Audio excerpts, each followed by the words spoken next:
All right, another quick Carlos Osuita thread. Good Lord, Tim Pool. What does Majid Nawaz know about the Chinese armed forces? Why not ask Alyssa Milano?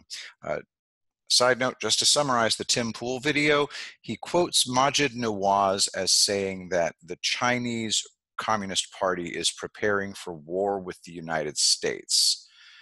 All right, so that's the premise of this thread. All right, Carlos continues. The Reuters report is based on people who had direct knowledge of the claim that China is preparing for war. In other words, con artists, phrases like that, people who had direct knowledge. In other words, con artists. Let me war-splain a few things to all you folks suffering from the fear of the moment. The last war the Communist Chinese fought was in 1979, the Sino-Vietnamese War. China lost 30,000 men dead in 3 weeks. Since 1979, the Chinese armed forces have deteriorated dramatically. The troops cry for their mommies.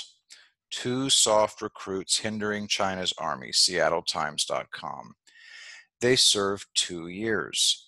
That's not enough time to learn genuine military skills, especially since these are 18 to 22-year-olds. All they learn how to do is this. And then you get to see what they learn how to do. Lots of this. All right, I think you get the idea. These aren't even real weapons. There's some kind of Hollywood mock-up. Silenced toys. All right, so let's take a look. All right, so these aren't even, okay, according to Carlos, these are not real weapons. Let's move right along. The Type 99, an engineering catastrophe. See the pointed edge, see this pointed ridge along the front of the turret? That's a shot trap. It'll channel an enemy round right down into the hull. The top of the hull is where the armor is thinnest. It's a rolling coffin. Okay, so this is referring to the Chinese tank, which is called the Type 99. All right, so just to an engineering catastrophe. All right, so the pointed ridge along the front of the turret. It's a shot trap. It'll channel an enemy round right into the hull. The top of the hull is where the armor is thinnest. It's a rolling coffin. All right, now you get what Carlos is trying to say. All right, next one. Another ridiculous fake weapon.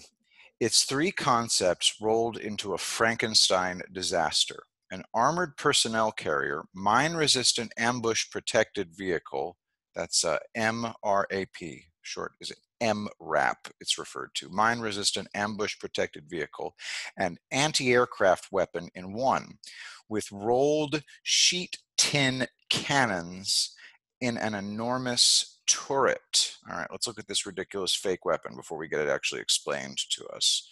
All right, there. It's an MRAP. It's all white too. Looks very Star Warsy. Okay, so I could go on and on. The Chinese sent a carrier strike force somewhere.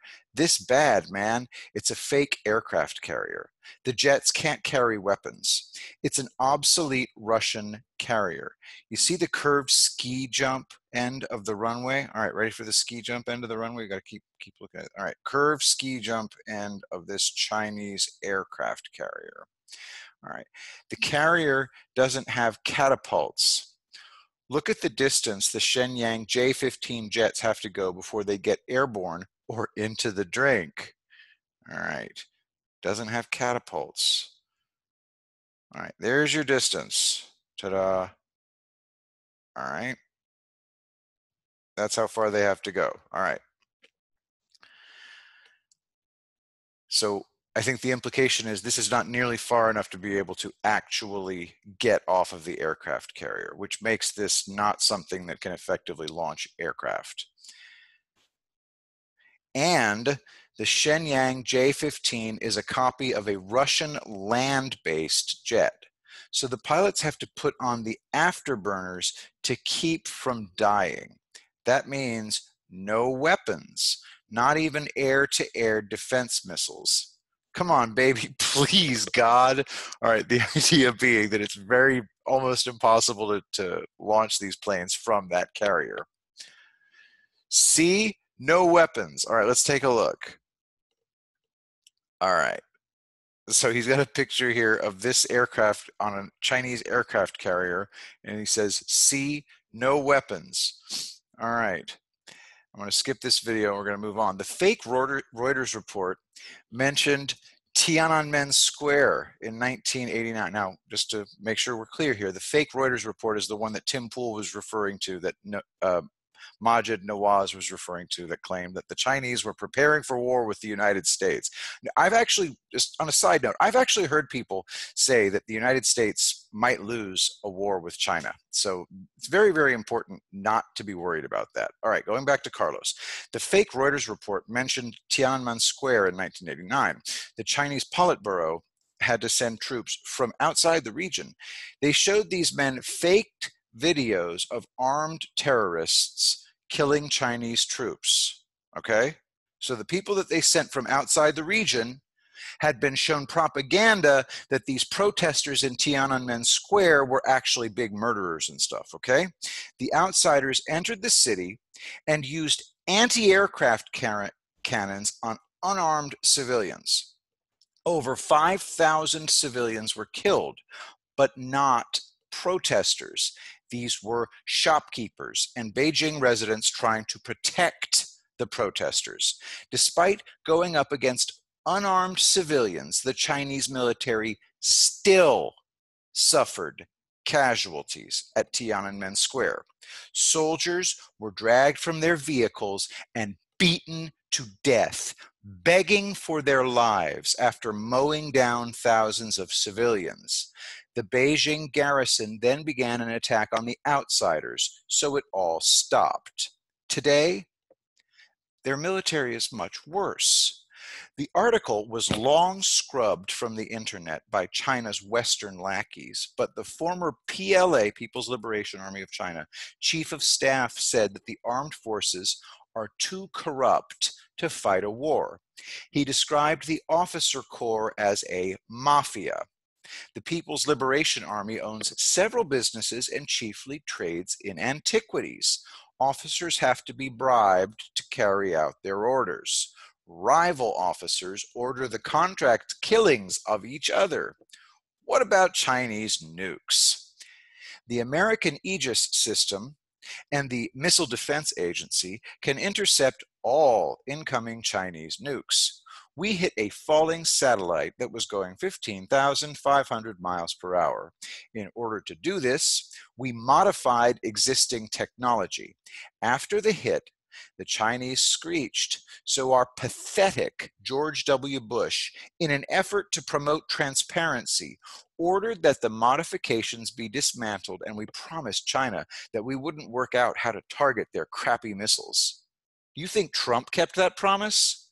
The Chinese have been bragging about their fake weapons for years, constantly telling us they've designed toys specifically to counter American weapons. Bush and Obama said, we would never do anything as awful as defending ourselves against you. Guess what Trump did? He accepted this baby from the Saudis. Now, this is bombing Faj Atan in Sana'a, Yemen. All right, you got to watch this video. I've seen it before, so just check it out. I'm going to blow it up. Let's look at it. Let's look at it on a bigger screen. Check this out.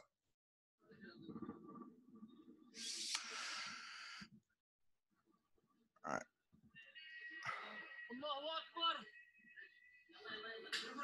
All right. The important thing about this video. All right. Well, Carlos is going to explain it. The important thing about that video, please look. That's a rod from God. Mattis confirmed that we have it. Rods from God are a kinetic weapon. The reason you know that it was ultrasonic was the fact that the dust plume goes up higher than the flame plume. I'm sure he'll explain that in a second. All right. This sucker has been loading our satellites. Its missions are totally classified. A rod from God is no bigger than a telephone pole. Look how small the X-37B is. Look how small. See? Very small. The Chinese aren't idiots. And if they decide to be idiots, their idiocy will last about 20 minutes. So kids, learn about weapons before you start trying to scare everybody. You're making people like me feel contempt for you. All right, so are we feeling a little bit better about war with the Chinese? It's really quite ridiculous. All right, everybody have a great day.